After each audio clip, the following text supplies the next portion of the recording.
I met a Gypsy. It's kind of not that, because you do perform better when you've kind of gone through a certain amount of shit and you've looked at yourself a certain way.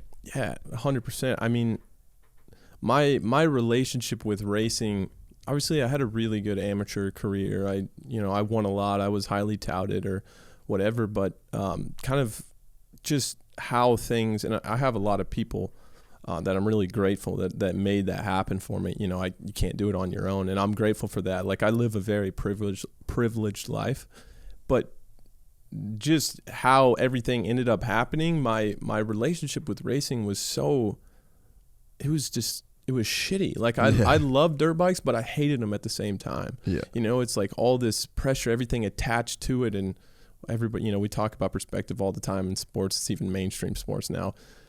But it was just, my self-worth was completely wrapped up tied to the result in dirt bikes, you know. So you can imagine, like, when I turned pro, and that was like the first time racing kind of stopped working out. Like, I started to have these big hurdles, and you know, it was tough, dude.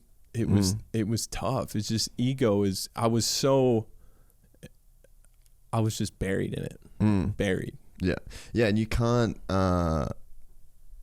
it's like there's a certain skill set or tools that you would need to have to be able to deal with that, because people have been dealing with this same philosophy of life for like literally thousands and thousands and thousands and thousands of years. And it's like, I think when you're an athlete, it's like very black and white, because you do have a super tangible result.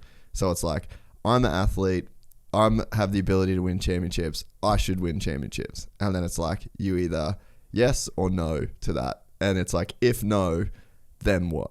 Like, how do you feel? Right. And so that kind of, so then, okay, that's the athlete version of that. Then this is just the everyday life version of this. It's like, I'm married, I've got 2 kids, I got an okay job, I got a roof over my head. Yeah. But I'm not that happy. No, so totally. It's like, it's the same thing. It's just, you've got such a very distinctive vessel that you can use with a very clear result. Absolutely. And I think one of the things you just said, like, I was always been kind of aware, and I've always been aware of how, even though, you know, I had some things probably people would be surprised about, things I had to go through that were difficult. Everybody deals with stuff, right? I was so keenly aware that how lucky I was and how fortunate I was to get the thing, you know, to do the thing. So it actually set me back. Yeah. Because I was like, no, dude, I'm fine. This is awesome. Yeah. You know, and I was kind of, I guess that's when I was listening more to other people, and how other people see me is like, like, life is just sick all the time, you know, like, you're awesome, you win everything, whatever, right? And I was kind of like, yeah, you're right, I'm good, and that set me back 5 years. Yeah, because, and I think that this is why I think a lot of famous people end up committing suicide, is because it's like, you're at the top of the fucking mountain.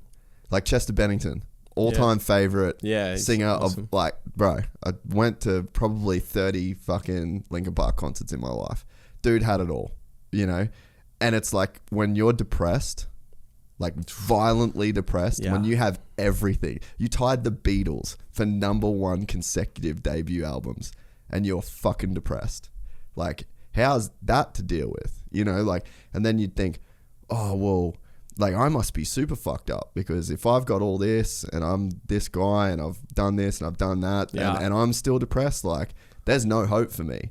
At least a normal person, they don't have all that, you know? So it's like, and it comes with a lot. Yeah, I think for me, and I don't want this to get like too negative where, I mean, I think everybody knows, I think, you know, like, I'm generally, like, I'm a pretty happy guy. I'm pretty stoked with, it hasn't been perfect, but life's never perfect. It never goes according exactly to plan. And like I said, I feel that all these chips have kind of fallen perfectly for me to get to a place now where I can enjoy it. But something that I struggled with growing up too is people put you in this box, like right here, and you're not really allowed to move from that. Like, once people have an impression of you or identify you with something, I think I have always been more of a deep thinker, and, you know, like to learn, and I've always felt like a bit of an outsider in the sport, just in terms of how I think. I'm not talking any like superiority type. Yeah. I don't view myself as like above anything.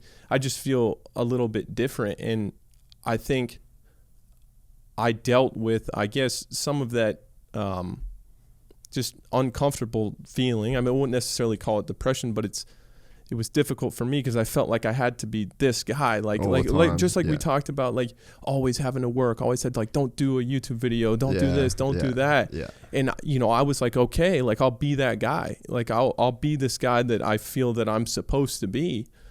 And it wasn't leading me anywhere good. Yeah. But the other option to me is to be almost banished or looked at as weak by the industry or by my peers or anything. So it's a kind of a tough. It took me a while to kind of get the balls and get confident enough in myself to be like, dude, I'm just gonna do me. Like I know I do my work and I know I do the best I can. But it's a tough place to, I think, especially with social media and all that, is once people identify you as something, you're expected to stay that way. We're excited to announce the launch of our new membership site, gypsytales.com, packed with exclusive content and perks that you won't find anywhere else. This is your chance to become a part of the Gypsy Gang. And as a special bonus, if you sign up to an annual membership, you'll be entered into the draw to win our custom-built TC125. Gypsy Gang.